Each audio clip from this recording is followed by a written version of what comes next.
Calculer avec les nombres décimaux.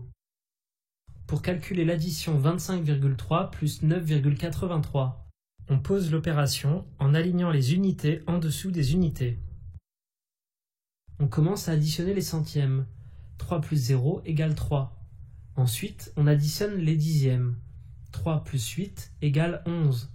On a donc 1 comme dixième du résultat et 1 en retenue dans les unités. Comme on vient de calculer les dixièmes du résultat et avant de calculer les unités du résultat, on met la virgule. Ensuite, on additionne les unités 5 plus 9 plus 1 de la retenue, ça fait 15. On a donc 5 comme unité du résultat et 1 en retenue des dizaines. Enfin, on additionne les dizaines. 2 plus 1 de la retenue, ça fait 3. On a donc 3 comme dizaine du résultat. Finalement, 25,3 plus 9,83 est égal à 35,13. Pour multiplier un nombre décimal par un nombre entier, par exemple, pour calculer 25,34 multiplié par 6, on effectue la multiplication sans tenir compte de la virgule du nombre décimal.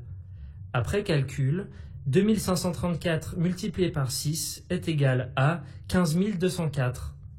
On compte ensuite le nombre de chiffres placés après la virgule dans le multiplicande.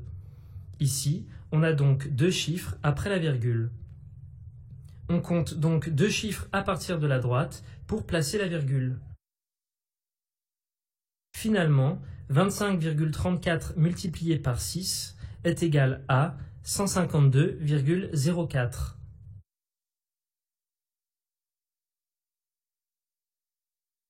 Pour multiplier un nombre décimal par 10, par 100 ou par 1000, on peut s'aider d'un tableau de numération. Si on veut calculer 13,25 fois 10, on place 13,25 dans ce tableau. Puis, on décale les chiffres de 13,25 d'une case vers la gauche. 13,25 fois 10 est donc égal à 132,5. Si on veut calculer 7,3 fois 100, on place 7,3 dans ce tableau. Puis, on décale les chiffres de 7,3 de 2 cases vers la gauche. Il manque un chiffre dans la partie des unités. On complète cette case avec un 0. De plus, comme on n'a pas de partie décimale, il est inutile de mettre la virgule. 7,3 fois 100 est donc égal à 730.